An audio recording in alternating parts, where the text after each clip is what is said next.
Hello and welcome back to the channel. Today's instalment from the Steam Workshop. This is me carrying out a steam test on the locomotive, preparing it for its new customer. Today's locomotive will be a 7¼ inch Bagnall, and we know this locomotive has worked recently. We had it running Santa Special Services over at Highley Garden Centre, so we know it works and it can pull plenty of passengers. This is just as belt and braces doing all the testing.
So as we're starting to build pressure now, it's time to have a quick test of the gauge glass fittings. So operating the lower valve, which is the blow down for the gauge glass, I can then make sure all the valves open and close as they should. Being able to isolate the glass should a catastrophic break in the glass happen, we can isolate it so we are not evacuating all the steam into the driver's face. So operating the blow down at the bottom and in turn closing top and bottom valves. I have got a little drip on this gauge glass, I do come back and correct that.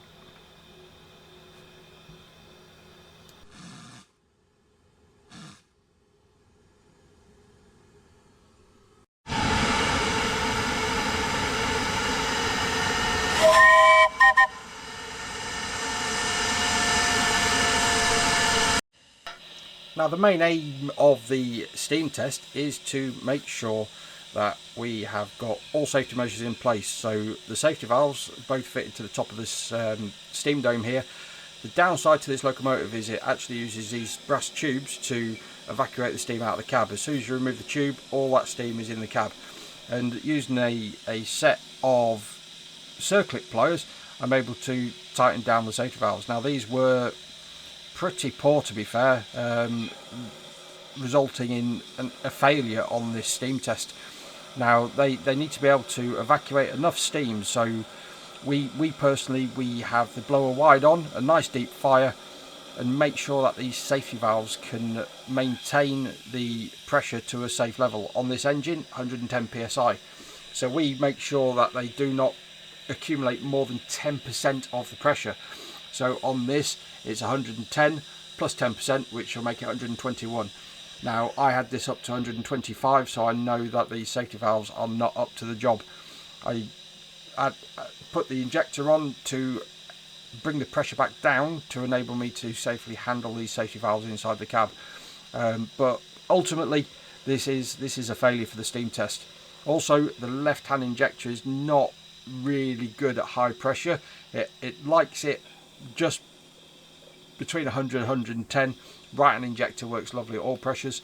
We do actually come back and correct the left hand injector on the later steam test, but for now I'm just trying to get these safety valves to evacuate enough steam, so setting them to not start going off early like they are. They started feathering at around about 75 psi, so I've wound down the safety valves to hopefully enable it, but it didn't work.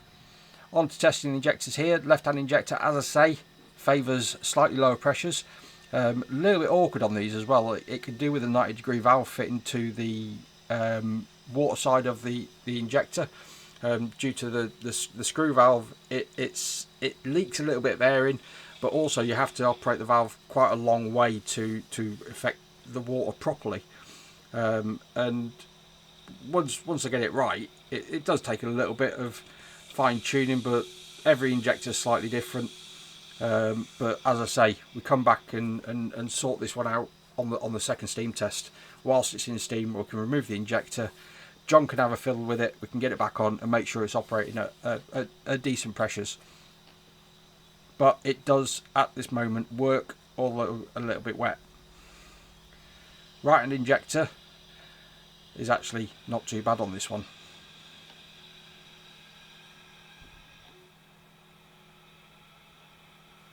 But yeah, I know the injector's working because it ran relatively dry, but it also kills the pressure. So I've wound open the blower to hopefully raise the fire a little bit brighter to enable the boiler to boil that water quicker.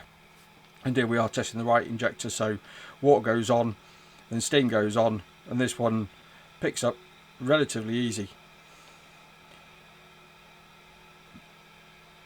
Job done. Okay, now this is a dangerous discovery. I didn't notice it. It was basically only wound in about one thread. There was a boatload of PTFE all over the end of the plug, so I have removed it, put in a proper plug, and got it wound all the way in. Now I've added some red Loctite thread sealant that we use when we're doing steam fittings, and the old fitting is off to the bin. Now on to the second steam test. Here I've got John assisting me. John has modified the safety valves. There was no lock on the top of it, so when the safety valve goes off it could have unwound the internals of the safety valve. So John's added a locking nut to the top and also made them pop properly. And here we are together setting these things up. They are blowing off a little bit early still. We do set them on air. Generally when we set them on air we had about 10% to account for the pressure drop. So these were set to about 120 psi and then fine tuned once in steam. Everything operates differently on steam compared to compressed air. And yeah, with the safety valves going off like that, we have to then add water to kill the steam to enable us to adjust these safety valves better. And now I've knocked the injector off back to front. Unfortunately, I turned the water off before the steam. Every now and again I do that. And there's John just testing out that left-hand injector.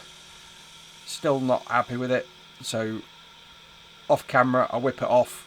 We get it back on again and make sure it all works in steam. It's one of those finicky ones. Once you get the hang of it, you can do it, but it needs to be a little bit more operable.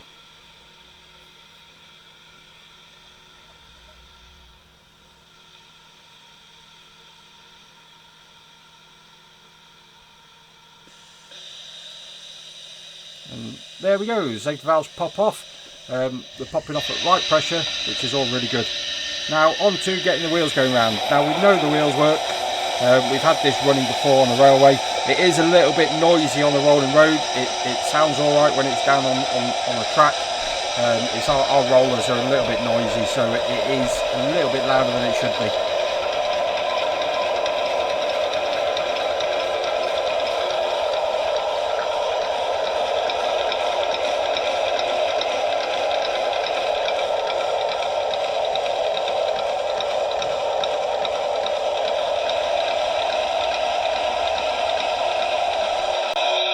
Now that pretty much sums up our steam test. Simon's done the video for personal records and Simon writes all the tickets, so I drop the fire. Downside to this marine style firebox is it drops a lot of hot ash onto the running board, so a quick damp down with the hose, making sure I'm not splashing the boiler. And I damp down all my other coals, so making sure I am not going to run the risk of either standing in the coals or starting a fire. And while I'm at it, a bit of a tidy up.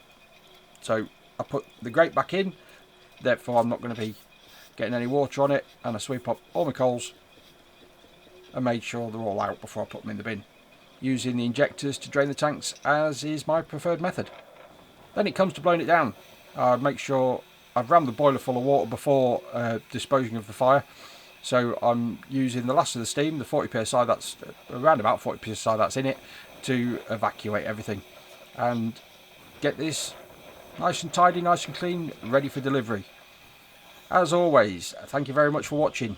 Please like, comment and subscribe, and I'll see you in the next one.